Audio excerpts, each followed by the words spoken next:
That is broken. Any idea how many times I've broken cubes doing these intros? This is a Fisher cube. Don't worry, we're gonna get to that. This is a 3x3, which is what a Fisher cube is made out of. Now in my last video, I built this puzzle here, which is a 3x3 octagonal barrel, and that is effectively the first half of a Fisher cube modification. All you do after this point is you extend these pieces here, which are the edges, or the center and the edges of the 3x3, which become the edge, the point is, this is the first half of this. Now I'm not gonna bother going over the entire process of building this puzzle again, so if you haven't seen the video on how I built this puzzle here, go and check it out. I've got a link on screen and in the description as well, but it is effectively the first half of building this puzzle here. All right, so I've finished up the second 3x3 octagonal barrel that I built. I did actually build this one by accident. I was gonna do the proper build video, but hey, I figured while I'm here, I might as well do it this way. Now, extensions are something that I avoided when I first started doing puzzles. In fact, one of my first Megaminx modifications was a Hexaminx, and I completely failed at it. I ended up trying to make like a bow tie minx puzzle, which is another kind of Megaminx modification. And when it actually came time to build this puzzle here, which is a Hexaminx, this is called a deep cut Hexaminx. And I actually built this puzzle specifically because I was kind of scared to do extensions, and this puzzle doesn't need extensions. Don't worry, I'll make a video on this when I feel like it. So what I'm gonna do now is I'm going to take this puzzle apart and I'm gonna show you how to extend all of the edges. If you have gone to the trouble of building this puzzle here and you feel like building this puzzle here, it's literally the same build. The difference is, after you finish, don't stick anything up, start extending the edges. So let's get started. All right, before I take everything apart, I just wanna do one thing first, which is I'm gonna take this blade here and I'm just gonna score up the surface of each of the pieces that I'm gonna be extending. You don't have to do much, you just wanna give it a little bit of a surface that the epoxy sculpt that we're gonna be extending everything with can kind of bite into the surface with. Otherwise, it's just a flat surface and then you can snap it off quite easily. I like to do kind of a cross-hatching pattern if I can, just to kind of lift up the plastic a little bit. There's no real right or wrong way to do this. If anything, what I'm doing is overkill. I just like to make sure it's done properly.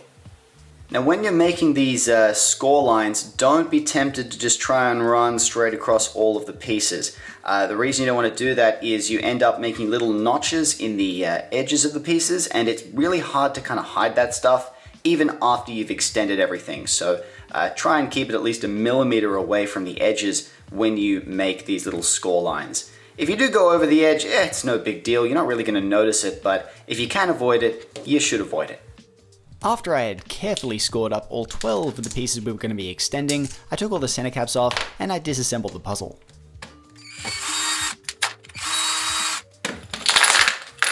And after I took everything apart, I separated out all the pieces that I wasn't going to be modifying. This left me with just the pieces I was going to be extending, and so I broke out the epoxy sculpt. I mixed up a small enough amount, you really don't need that much for all of the extensions, and then I began building out on each of the pieces. Now as I'm building up all of these extensions, I want to take the time to point out a mistake that I often see people making, which is they build up the extensions just way too steep. Now you're only really building the extension at a 90-degree angle, which is 45 degrees offset from the rest of the structure, like this. You can see all of that epoxy sculpt above the green line is going to get sanded away, and you want to have as little of that as possible. Now when you're extending these little center caps, I find it's kind of hard to extend it on its own. It's a lot easier if you put it back into the centerpiece like this. It just gives you more of a surface to hold onto so you can really press it down and sculpt it into the correct shape. And also when you're extending these, you'll be able to line them up and kind of see how the face is going to move from one side to the other. That way you don't end up overextending it that much. I always say to overextend just a little bit, like a couple millimeters or so, because you want to end up sanding back to the final dimension. You don't want to try and build the extension out perfectly.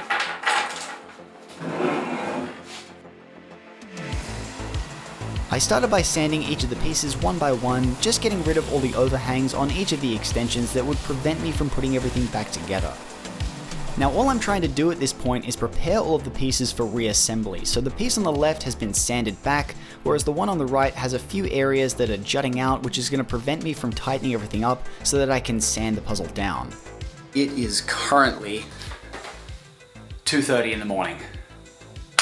However, I have now assembled everything. I've tightened it up so that the puzzle doesn't turn while I'm sanding it, and I've also dabbed just a little bit of super glue in all of the separations between the pieces, just for that extra peace of mind while I'm sanding everything. Now, I'm gonna take this over to the belt sander and I'm gonna sand all of these pieces down as you would expect, and I'm using these edge pieces here as a reference to make sure that all of these pieces get sanded uniform. Now, I didn't start this puzzle off in this video by going from just a regular old 3x3. I did use an octagonal barrel that I accidentally made in my previous video, and the reason I want to bring that up again is I am trusting all of these faces here to be perfectly uniform. So when you actually make these edges here, you want to be doubly certain of that by sanding them down and then just scrambling the puzzle up but not shape-shifting it, and making sure that you sand and resand all of the pieces to try and get all of those mismatches out and try and get everything uniform between the pieces before you start sanding these pieces down.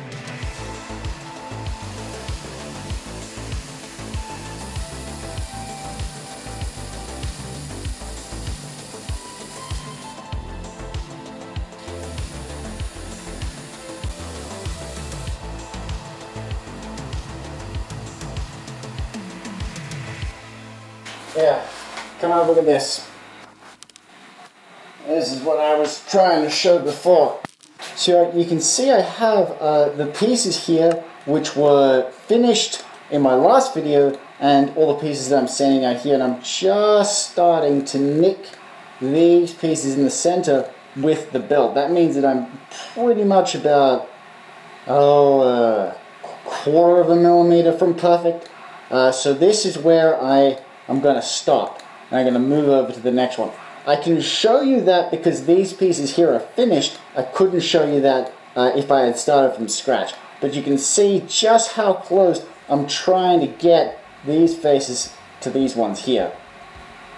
Almost imperceptible difference. On to the next one.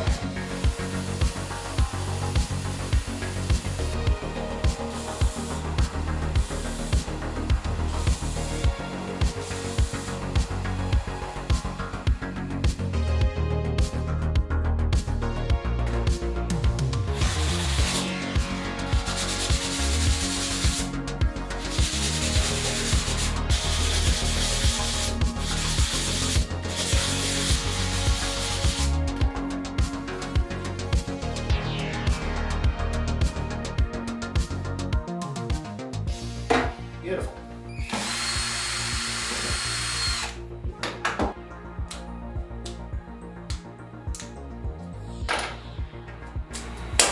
Shouldn't be any harder than that to break the super glue.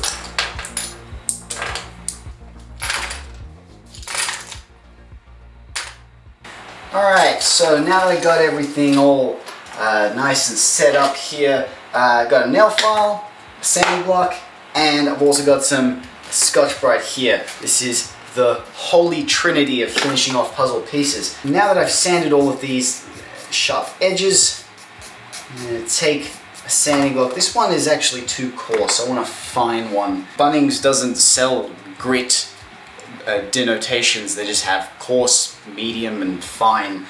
So I'm using fine. I don't like their ones. I want my old ones. I'm going to have to go and buy some more of the old ones. But I actually like using the sanding blocks because I find that trying to round over these edges, it helps to have that foam core on the inside. I would like it if it was just a little bit sort of firmer, but you can't have everything. I might have to try and make my own sanding blocks, you know, with my own foam and my own sandpaper, as I make everything. Every tool I have has this patina of many years of use. whenever you're using the Scotch-Brite, I almost forgot what it was called for a second. Whenever you're using the Scotch-Brite, it's all well and good to just lay it flat on the surface, and that gets you by for most puzzles. But I actually find sitting it on top of the sanding block allows you to sand it a little better, or Scotch-Brite it a little better, or whatever the verb for applying this to Scotch-Brite is, just because you have that added conforming of the foam underneath. That's something else I'll have to make, like a Scotch-Brite pad. Sorry, is this commentary too distracting for you? Because I got no idea what's going on. It's like 3:30 right now. And here it is, the puzzle is finally done. Now I've said it before, but I'll say it again, the Fisher Cube is one of my all-time favorite modifications to recommend to beginners, along with the octagonal barrel, because between them, it teaches you literally everything you need to know about building puzzles. I've built some incredibly complex puzzles with the exact same techniques and the exact same tools. And even if you don't have a belt sander or a bandsaw, you can still use hand tools. It just takes a hell of a lot longer, and it'll probably take it out of your shoulder too. But that's beside the point. If you've built this puzzle and you're happy with how it turned out, why not try something else? Maybe a rhomic dodecahedron, or a fuse cube mod, or a cylinder of some kind. Or maybe something new. Once you learn the techniques, it's up to you. So don't be afraid to jump into something a little over your head. You might screw up, in fact you probably will, but don't let that scare you. I've failed more times than I've succeeded, and I'm still here. So thank you all for watching, and I'll see you all next time.